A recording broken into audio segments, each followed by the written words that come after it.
La possibilité de voir des squales et surtout des requins océaniques à pointe blanche attire de nombreux plongeurs en mer Rouge. La plupart des rencontres se passent sans encombre.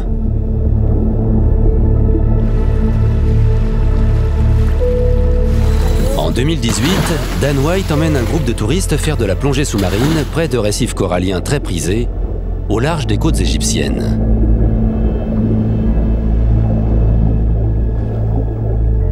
On n'était qu'à 5 mètres de profondeur. On explorait les environs. Et là, j'ai aperçu une ombre. Je me suis retourné, c'était un requin océanique.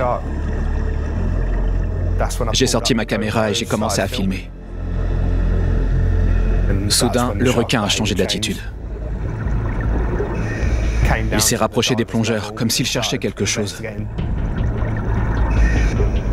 Le requin a saisi la jambe d'un touriste.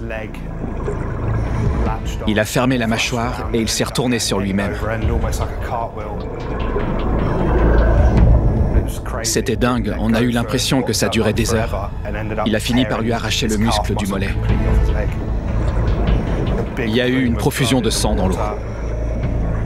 Quelqu'un s'est mis à hurler.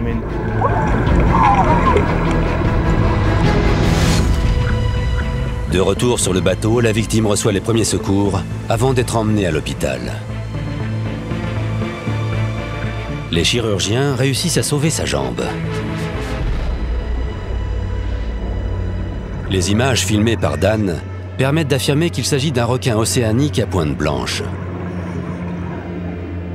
La même espèce soupçonnée d'avoir attaqué Elizabeth et Roxana en 2022.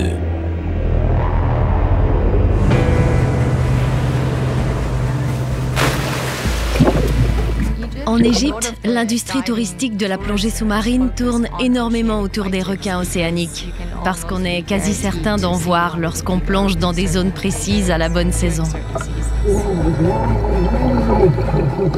Il suffit de longer le récif pour se retrouver au milieu des coraux.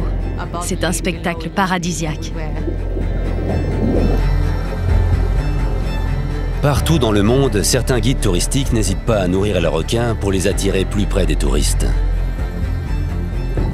Ce qui pourrait bien modifier involontairement l'attitude des squales.